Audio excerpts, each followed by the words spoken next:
Hello বন্ধুরা, আমি কণিকা। আজকে বাইরে খুব বৃষ্টি পড়ছে, তাই আজকে আমার একটা ইচ্ছা হলো যে একটা আবৃত্তি করতে। অনেক কাল বাদে আবৃত্তি করছি। আমার একটা ফেভারিট কবিতা, কবি জয় গোস্বামীর লেখা 'মালতীবালা বালিকা বিদ্যালয়'। সেটা আমি তোমাদের একটু আবৃত্তি করে শোনাচ্ছি। বেণীমাধব, বেণীমাধব, তোমার বাড়ি যাব। বেণীমাধব, তুমি কি আর আমার কথা ভাবো? বেণীমাধব, মোহনবাসী তমাল তরুমুলে বাজিয়েছিলে। আমি তখন মালতী স্কুলে ডেস্কে বসে অঙ্ক করি, ছোট্ট ক্লাস ঘর। বাইরে দিদিমণির পাশে দিদিমণির বর। আমি তখন নবম শ্রেণী, আমি তখন শাড়ি। আলাপ হলো বেণীমাধব সুলেখাদের বাড়ি। বেণীমাধব, বেণীমাধব, লেখা পড়ায় ভালো। শহর থেকে বেড়াতে এলে আমার রং কালো। তোমায় দেখে এক দৌড়ে পালিয়ে গেছি ঘরে। বেণীমাধব, আমার বাবা দোকানে কাজ করে। গুঞ্জে অলি, গুঞ্জে তবু, ফুটেছে মঞ্জুরি। সন্ধেবেলা পড়তে বসে অঙ্কে ভুল করি। আমি তখন নবম শ্রেণী, আমি তখন 16।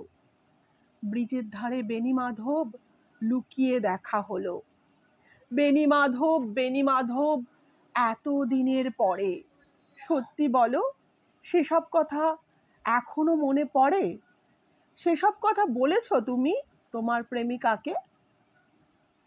আমি কেবল একটি দিন তোমার পাশে তাকে দেখেছিলাম, আলোর নিচে, অপূর্ব সে আলো। স্বীকার করি, দুজনকেই মানিয়েছিল ভালো। জুড়িয়ে দিল চোখ আমার, পুড়িয়ে দিল চোখ। বাড়িতে এসে বলেছিলাম ওদের ভালো হোক। রাতে এখন ঘুমোতে যাই একতলার ঘরে। মেঝের ওপর বিছানা পাতা, জ্যোৎস্না এসে পড়ে। আমার পরে যে বোন ছিল চোরা পথের বাঁকে মিলিয়ে গেছে। জানি না আজ কার সাথে থাকে। আজ আজ জুটেছে, কাল কি হবে, কালের ঘরে শনি।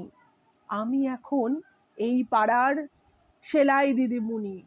তবু আগুন বেণীমাধব, আগুন জ্বলে কই। কেমন হবে আমিও যদি নষ্ট মেয়ে হই। Thank you.